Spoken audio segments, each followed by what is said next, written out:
I'm Sherilyn Skolnicki, and this is Brilliant Balance, the show for working women who are ready to shine. Each week, I bring you ideas, inspiration, and insight on balance, business, and getting it all done gracefully.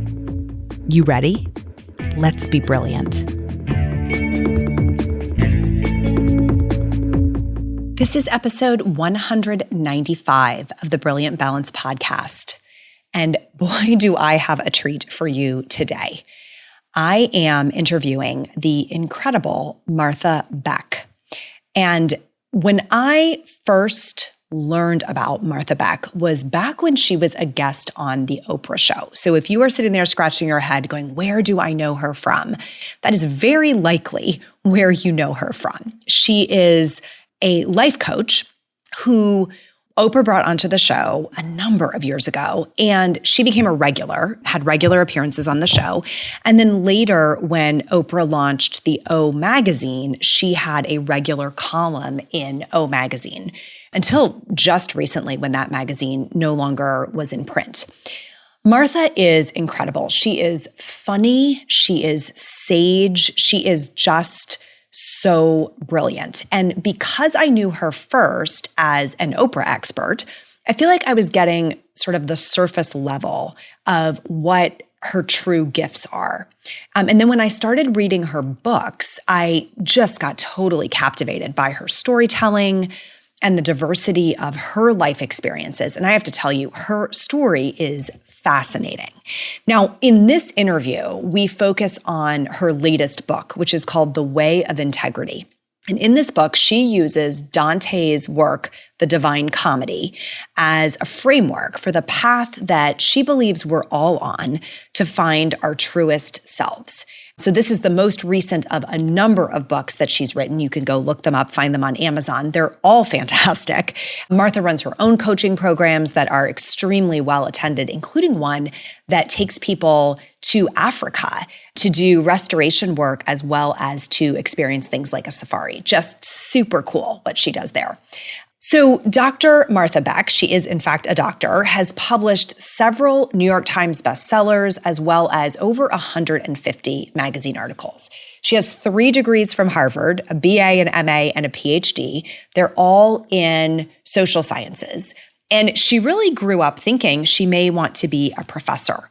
But after having had 3 children of her own and earning those 3 Harvard degrees, I think in her words, she decided she'd rather just lie down for a few decades.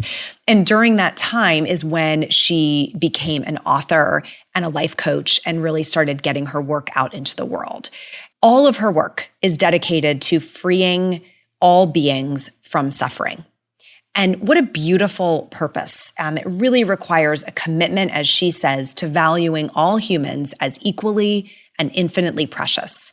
Integrity, compassion, inclusion, anti-racism, and the preservation of our planet are her primary values in all that she does. You are in for such a treat with this episode. Without further ado, here is my conversation with Martha Beck. What I love to hear from you is tell us what your day looked like today. It's always fun to see how brilliant women spend their day. I think this is going to be a very boring one. I actually had to get up and go to a medical lab and get some blood taken for blood tests. So that was exciting. And got caught in traffic a lot. Listened to an audiobook about creativity because I'm running a course on creativity that starts next week. So tried to use the time productively. Yes. Okay, rushed home. Ran upstairs and I've been waiting at my computer since. It wasn't a really dramatically productive morning, except for the vampires. They love the blood. Oh gosh. Do you have something fun you're looking forward to later today? I do. I'm going to give myself some time to paint. Oh, that's awesome. That's awesome. I've obviously read about your painting and heard you talk about your painting, but I hope we get into that a bit of how that fills you up on your own path or your own way of integrity. Oh, thank you. The book is fabulous, and we're going to talk almost exclusively about it, although if I had my true dream, I would ask you about 6 million of my own questions. Oh, go for it. I might just thread those in. But let's start by grounding everyone in what you mean by the way of integrity, because maybe it doesn't mean what we think it means. Yeah, it usually means, people think of it as a kind of Sunday school word that means you're being really good. But actually being really good tends to get us out of integrity, which simply means being one thing, whole and undivided. Like we come out of our mother's wombs whole and undivided, and that's our nature. And then we start getting social pressure before we can even talk. And sometimes that pressure says, leave what you're really feeling and act like we want you to. And the moment we do that, we're not one thing, we're two things, which is duplicity. So integrity is getting the wholeness back so that we don't get knocked off our truth by social pressure or trauma or anything else. You know, when you say that, I like instinctively take this deep belly breath in and out. Nice. There's something very just reassuringly true, like instinctively true as you say that. And I felt that way the entire way through this book, Aww. and I mean it. I mean, the schism when we are behaving one way, but feeling another is certainly palpable to me, to us, I think to each of us, and I think increasingly visible to others as they get to know us as we really are. You know? And it shows up a lot as negative emotion, some kind of negative emotion. So in the book, you write about that feeling some kind of negative emotion, you know, at a low level, like I'm angry or I'm feeling a little blue or super high levels, right? Can actually be these nudges toward a better version of yourself. Yeah. Can you say more about that? Well, it's like if you ever driven on the highway and if you drift off the highway, there's something called a rumble strip where it goes and it shakes the car and it wakes you up. So suffering, emotional suffering is like that. When we lose our truth, which is our way to happiness and is our happiness, if we drift a little bit, we get this and it's in the form of a sense of meaninglessness, or as you said, like anxiety, depression. And if we keep going, it gets really bad. And that's when you're getting major depression. You start to get physical illness. Your relationships fall apart. Your career falls apart. Everything falls apart. And the only cure for this, I can say this after 30 years of coaching people, is to find who you really are and get back to that, become one again with your true self. So yeah, all psychological suffering to me is a signal to wake up and be whole again. And it takes such bravery. Like doing that is the bravest act we can do. I think the mental health community would be so well served to start there. Yeah. Right? Like start there. Yeah. I mean, it's interesting that the number one phobia above the fear of death is the fear of public speaking, which is the fear of getting up in front of other people and being judged and having to project yourself. And that is actually what makes most of us fall away from our integrity. And as you say, it takes tremendous courage to be your true self in full view of other people, because we're so wired to want approval, right? So in the quest to be seen as good people, we lose our truth and become miserable people. And it's not fair, but that's how it works. It's not, and it's everywhere. Like I feel like you can see this in our children. You can see it you know, there's a real desire to become the people our parents want us to be, or our teachers want us to be, and keep chipping away and tucking away, suppressing our truest nature. And it's candidly heartbreaking. Like watching it happen to someone, you know, you love, or to yourself, it feels like a deep well that you're trying to climb out of. And that's what I loved about the governing sort of metaphor in your book, like the notion of a deep well. So Martha's book uses the Divine Comedy, Dante's Divine Comedy, as the construct for the book. And I'm wondering if you can just take us through those 4 phases and how they provide a path to our true integrity. Yeah, I think Dante's Divine Comedy is the original self-help book because he says, it starts out, I came to myself in the middle of my life in a dark and frightening place. I didn't know how I got there. I didn't know how to get out. I didn't even know where I was. And all of us have had that feeling of like, what am I doing? How did I get here? Like in some moment of boredom or fear, we're like, what brought me here? Right. So he calls that the dark wood of error. So I talk about how it feels to be confused and not know what our truth is. Then he tries to get out of the woods by achieving, by climbing this golden mountain, and it just doesn't work. And things keep bashing him back down. He's depressed, he's anxious, all that stuff. And then he meets a guide who says, you have to go to get out of this place, you have to go through the inferno. So then we're in Dante's famous inferno, which is a pit, as you said, right. Deep pit in the ground. He goes down and he interacts with all these demons, which I take to be our own inner demons. And he goes down as it gets worse as he goes down. And finally, he's at the center of the earth. And there's a monster there, the monster Lucifer. And there's no more down.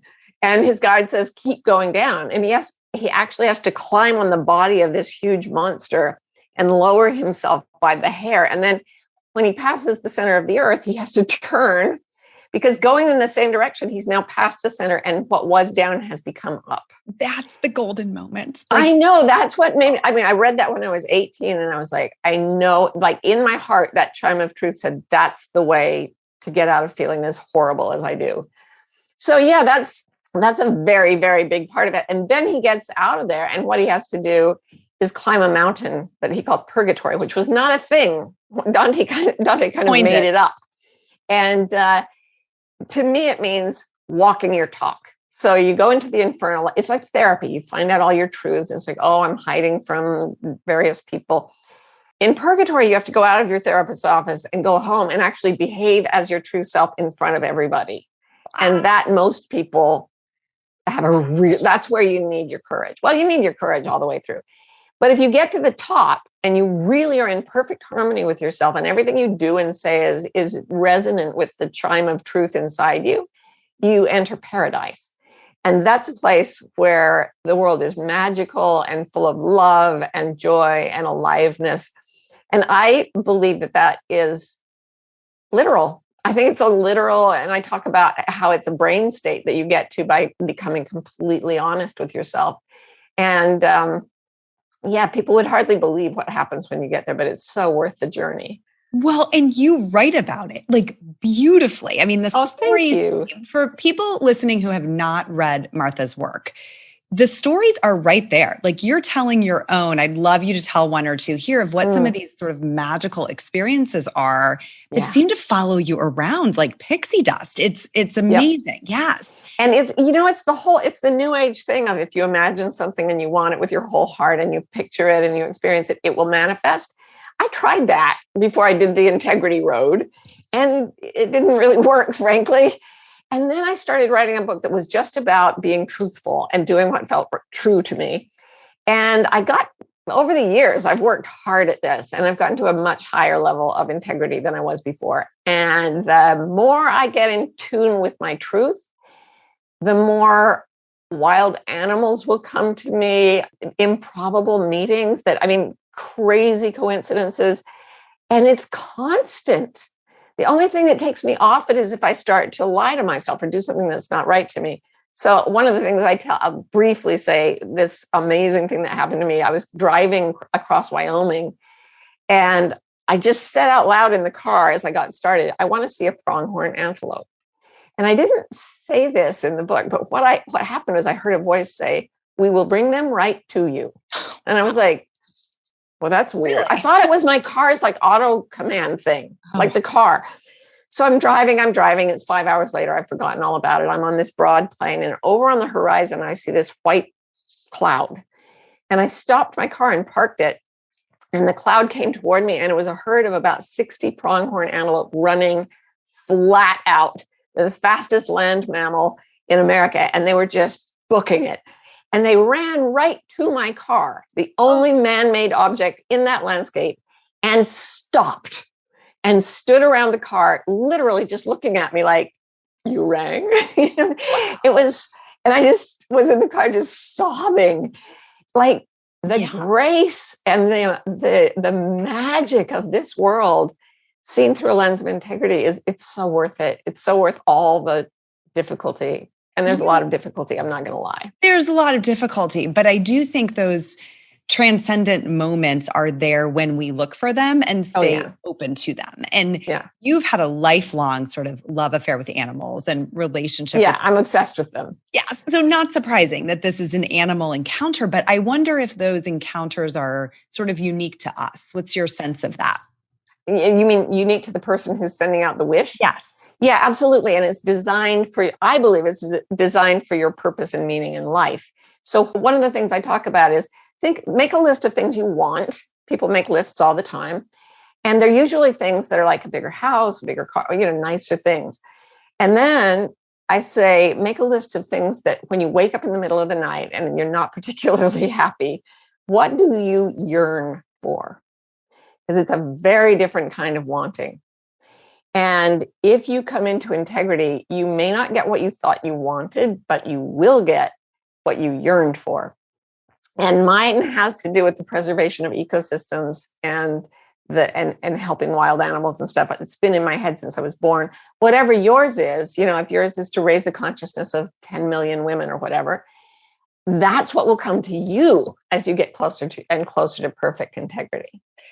It's breathtaking. I mean, it really is. And I hope all of you will find Martha's work. We're going to talk a lot about this book, but she has a host of books that she's written. And I think you're such a delicious writer. Like the way you tell stories. I think most of us probably cross paths with your work through Oprah first. Mm-hmm. Yeah. And I just remember reading that column and thinking, my gosh, it's like putting a life coach out to the world. Aww. And what a blessing it has been. Thank truly. You. Yeah, I mean it. Aww. Thank you for reading. Do you ever find yourself saying, I just need a minute to breathe? While the whole idea of meditation can sound totally intimidating, I've found that stepping away from the chaos of life, even just for a few minutes, is incredibly restorative. So if you're short on time, but could use a few moments of peace right about now, listen to my 5-minute meditation for working moms. It'll help you clear your head and come back to your day feeling centered and refreshed. Head over to brilliant-balance.com/breathe. Press play and settle in for a few mini moments of peace right now. So I'm curious about this idea of guides of the soul. I think you call them psychopomps. So sometimes when we start to explore this path, guides appear kind of right at the moment that we're ready. That has 1000% been my experience. I think you're one of mine, candidly. So how do we recognize them when they show up? Speaking of the New Age thing, there's a kind of magnetic feeling. There's a pull of attention. I recently read that fascination is attention without effort. And what happens is we become fascinated with someone. I remember one book that is one of my soul teachers. It's called I Am That by Nisargadatta Maharaj, an Indian sage. And I found it in the guest room of a friend. I was staying at their house. And I found this book in their guest room and started reading it. And I could not leave it in the guest house. I stole it. Oh, I love it. And then later I went back, I bought another copy, took it back and replaced it. But I literally thought I cannot be away from this book for even an airplane ride. I have to keep it with me. And it shifted my consciousness really dramatically. So we'll be pulled toward, like, somebody might be interested in you. And like, I'm just going to subscribe to all her stuff because they're ready for you to be that soul teacher. Or you may be fascinated by books, by things on a TED Talk, anything. But you learn to recognize that, whoa. Mm-hmm. And when you're deep down and asking for help, keep your attention really wide open because they are going to show up for you. You just have to notice what you notice. And you'll find a teacher. See, and that is so important. I posted something this week on Instagram about that. Like, are you someone, not you, but the listener, someone who is willing to sort of suspend your disbelief that, is it just a coincidence? Not if you can see the meaning behind those things showing up when they do. Like, to me, it's the timing that's always so pivotal. Like, there just can't be an accident behind that. Connection. Yeah, I was trained as a sociologist. And so I think statistically, and the things that have happened to me are so far beyond the range of statistical randomness that really mathematically speaking, they have to be meaningful. And there've been so many. Yeah. And I think life is more beautiful when you lean into that belief and drop a little bit of the skepticism. Yeah. Right. I had a teacher tell me, just suspend your disbelief temporarily. And that's been a phrase that's gotten me through a lot. That's for sure. Right. I want to talk about this idea of going against culture, because the level of bravery to first know who we are, to even be honest with ourselves, then to be honest with the people closest to us, and then to sort of shine that outward is enormous. And it can cause breaks with our culture. It can cause a lot of fear, anxiety, stress. What do we risk in your point of view if we really want to walk this path? We risk the illusion of belonging that we get by sending a pretend self into the world that people will love. And all of us are trying to project a self that is lovable. I mean, even like gangsters want to be loved by their gangs, right? What the problem is that when you send a pretend self out and it's perfectly suited to get everybody's approval, you know inside that that's not you. And so you get the imposter syndrome. They love me, but if they really knew me, they wouldn't love me. So then if you go out as your real self, guess what? They're all in a culture that forbids the way you're behaving, or at least doesn't see it as such a fabulous thing. And you do risk, there's a guy named Mario Martinez, who's an anthropologist, who calls it tribal shaming, that the people immediately around you who socialized you, they're the ones who have the most to lose by you changing, because it's going to confront their belief system too. And if you show up honestly, you're the kid at the parade saying the emperor has no clothes. And there can be a lot of backlash. But on the plus side, you get your soul back. So yeah, it's worth it. The trade-off may be worth it, is what you're saying.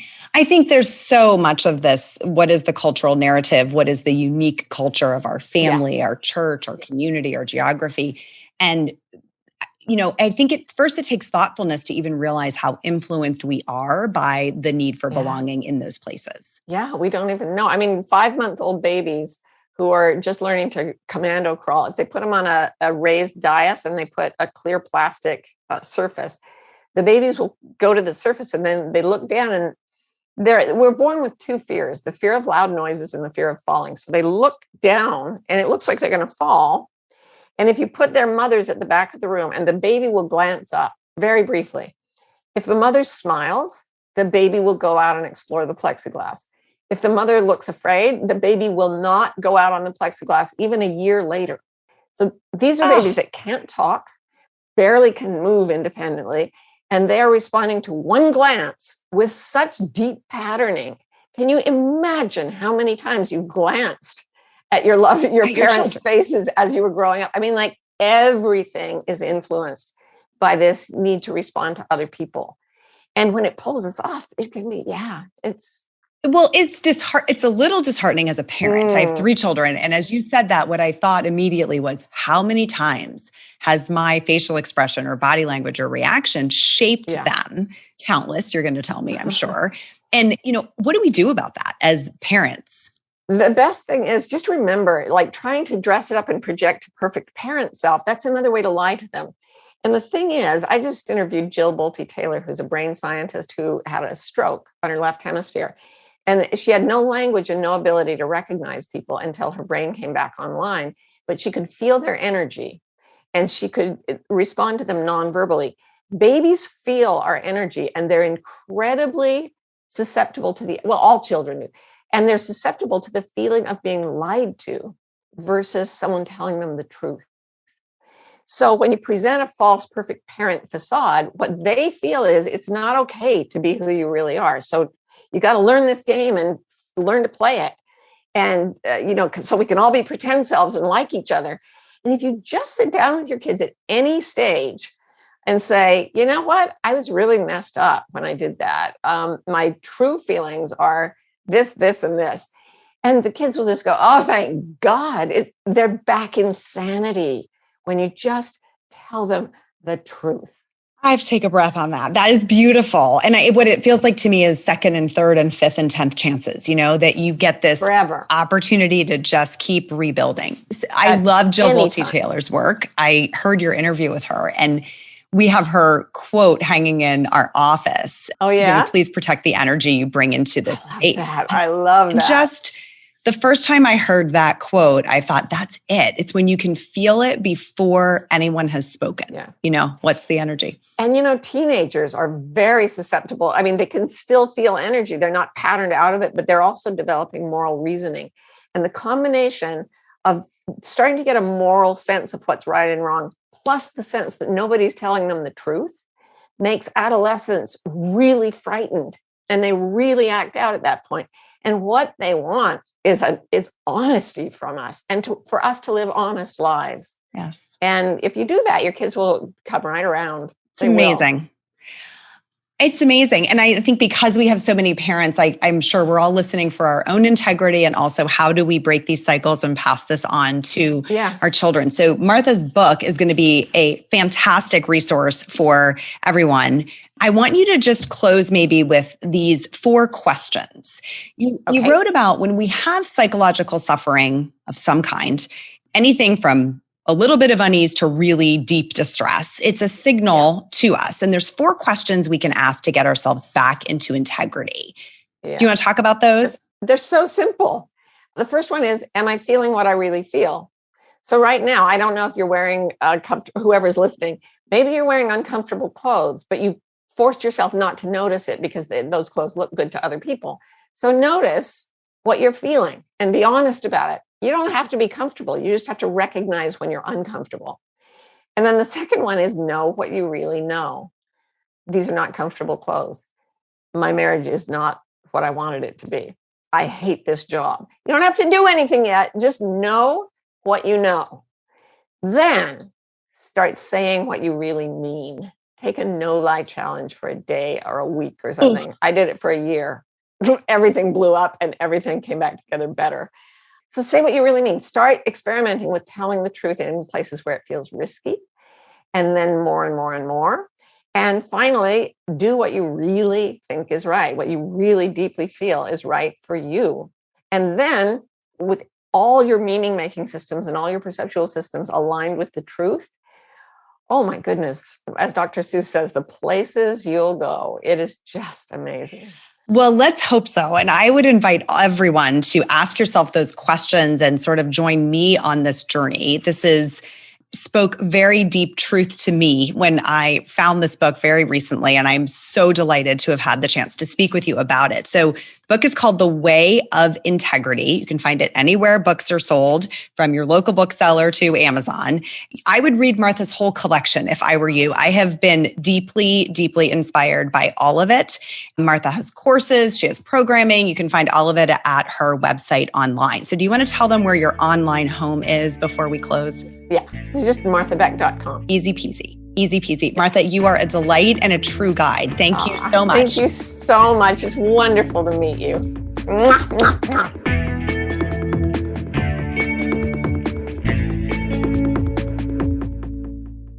This is thepodcastfactory.com.